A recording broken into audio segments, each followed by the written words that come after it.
विश्वास है कि तुम मेरे सपने को पूरा करोगे और तुम जरूर एक सरकारी नौकरी लेने में सफल होगे। उदय ने ये बात अच्छी तरीके से समझ ली थी और वो पूरे रास्ते पिता का जो ये सपना था उसे पूरा करने के लिए संकल्प ले रहा था कि मैं एक सरकारी नौकरी जरूर लूंगा। उदय को अब दिल्ली में रहते हुए करीब 2-3 साल बीत गए। काफी समय से वो तैयारी कर रहा था, लगातार मेहनत कर रहा था, लेकिन नौकरियों के हालात बढ़िया नहीं थे। सरकारी नौकरियों में संख्याएं हमेशा घटते चली जा रही थी, सीट्स हमेशा घटते चले जा रहे थे और उदय जो दिन रात मेहनत करने के बाद भी ये देख रहा था कि दिल्ली के अंदर और भी कई लोग हैं जो उससे कहीं बेहतर है। फिर भी वो दिन रात सिर्फ इसलिए लगा हुआ था क्योंकि बार बार पिताजी की वो बात याद आती थी कि देखना, मेरा एक सपना है कि तुम्हें सरकारी नौकरी मिल जाए और इसलिए मैं भेज रहा हूं, वरना मेरी औकात नहीं थी तुम्हें दिल्ली भेजने की। जब 2.5-3 साल बीत गए तो उदय को ऐसा लगा कि अब तो उसे कुछ करना चाहिए। वो कब तक पिताजी से पैसा लेगा, उसे सेल्फ डिपेंडेंट होना चाहिए। और जब सरकारी नौकरियों में कोई खास भविष्य और कुछ खास उम्मीद उसे नहीं दिख रही थी, तब वो कुछ ना कुछ तलाश कर रहा था। तभी उसी बीच उसे नेटवर्क मार्केटिंग का प्लान मिला। उदय को वो चीज बहुत अच्छी लगी। उसे ऐसा लगा कि वो यहां से कुछ बड़ा कर सकता है, इसलिए उदय ने नेटवर्क मार्केटिंग ज्वाइन कर लिया और फिर वो काम करने लगा। सारी चीजें बढ़िया चल रही थी, लेकिन उदय का एक दोस्त, उसी के गांव का एक दोस्त जो दिल्ली में रहता था, उसे ये बात पता चली कि उदय किसी नेटवर्किंग कंपनी में जुड़ गया है और आजकल वो नेटवर्किंग कर रहा है। उसने ये बात उसके पिताजी को बता दी। पिताजी ने जैसे ही ये बात जानी, उन्हें बहुत दुख हुआ, उन्हें बहुत गुस्सा आया और उन्होंने सबसे पहले उदय को गोरखपुर बुला लिया। जब उदय गोरखपुर पहुंचा, उसे पता नहीं था कि उसे क्यों बुलाया जा रहा है। पिताजी ने कोई कारण नहीं बताया और जब वो घर पहुंचा उसके बाद पिताजी ने उसे बहुत डांटा, इमोशनली भी ब्लैकमेल किया और सारी बातें कही कि तुम भला नेटवर्किंग कैसे कर सकते हो? क्या तुम भूल गए कि मैंने तुम्हें किस लिए दिल्ली भेजा था?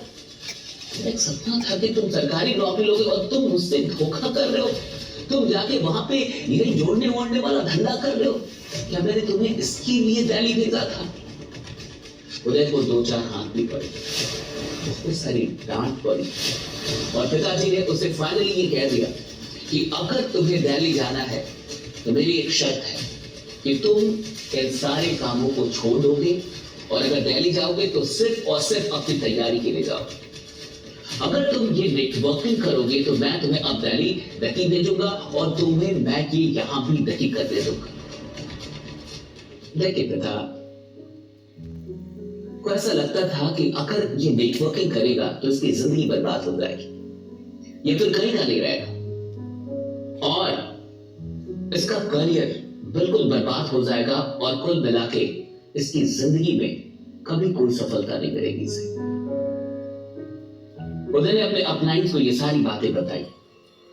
अपलाइंस ने उदय को सजेस्ट किया कि देखो, अभी एक काम करो, क्योंकि तुम्हारे पिता अभी ये समझने के लिए तैयार नहीं है, इसलिए अभी तुम झूठ बोल दो और झूठ बोल के दिल्ली आ जाओ। उदय को एक पल के लगा कि मैं झूठ कैसे बोल सकता। फिर जो अपलाइंस थे उन्होंने ये समझाया कि आखिर तुम ये काम किसके लिए कर रहे हो? क्या ये काम तुम सिर्फ अपने लिए कर रहे हो या अपने परिवार के लिए कर रहे हो? कर तो तुम अपने ही परिवार के लिए रहे हो। अगर तुम आज सच बोलते हो तो तुम्हारे पिताजी तुम्हें दिल्ली नहीं आने देंगे और ना ही वो वहां तुम्हें नेटवर्क मार्केटिंग करने देंगे। तो फाइनली तुम्हारे जो भी सपने हैं अपने लिए और अपने परिवार के लिए, तुम्हें वो सब कुछ छोड़ना होगा।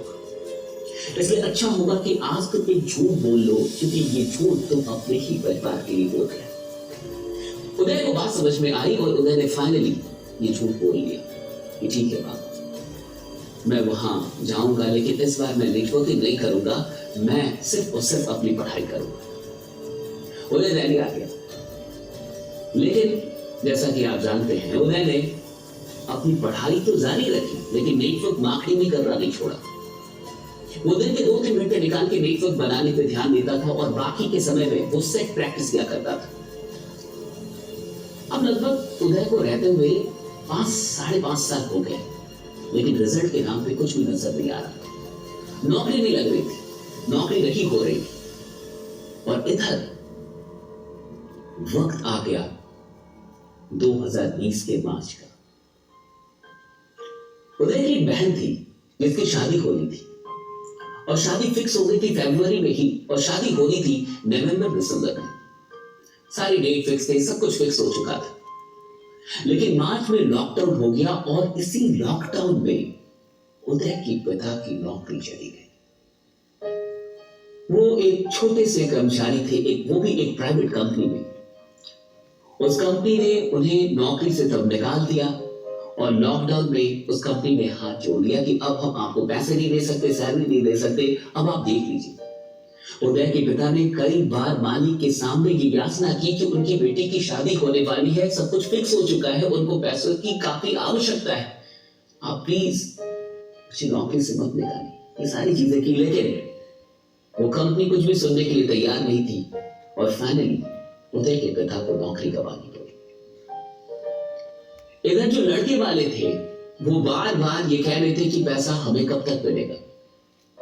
आप बेहतर तरीके से जानते हैं कि भारत में अधिकतर शादियां हो सकता है कि पेपर पे बिना दहेज के हो, लेकिन प्रैक्टिकली वहां दहेज चलता ही चलता है। कुछ शादियां डेफिनेटली होती है जहां दहेज नहीं चलता, लेकिन अधिकतर शादियों की रियलिटी आप बेहतर जानते हैं। उदय के पिता काफी स्ट्रेस थे, काफी टेंशन में थे कि आखिर अब वो क्या करें। उन्होंने ये सारी बात उदय की मां को बताई, और मां को सब कुछ पता चला। मां ने ये बात उदय तक पहुंचाई कि ऐसी ऐसी बात है, तुम्हारे पिताजी काफी टेंशन में है, बहन की शादी है, अब उनके पास पैसे नहीं और नौकरी भी जा चुकी।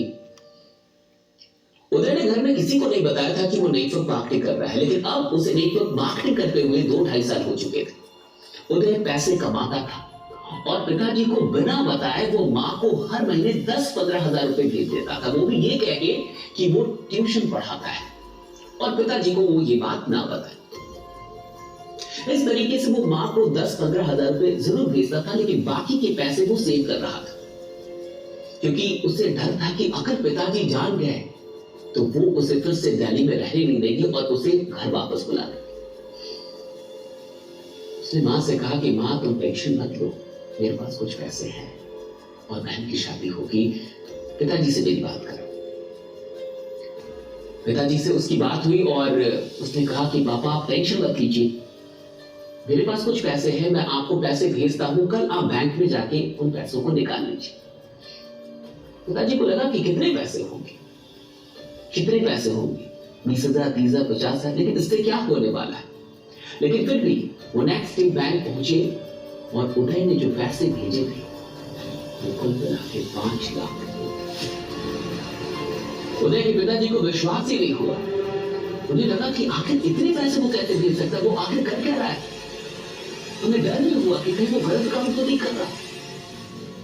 वो घर आके उदय को कॉल करते हैं, सारी चीजें पूछते हैं कि तुम्हारे पास इतने पैसे कैसे आए, तुम क्या कर रहे हो, आखिर कहीं तुम गलत काम तो नहीं कर रहे हो।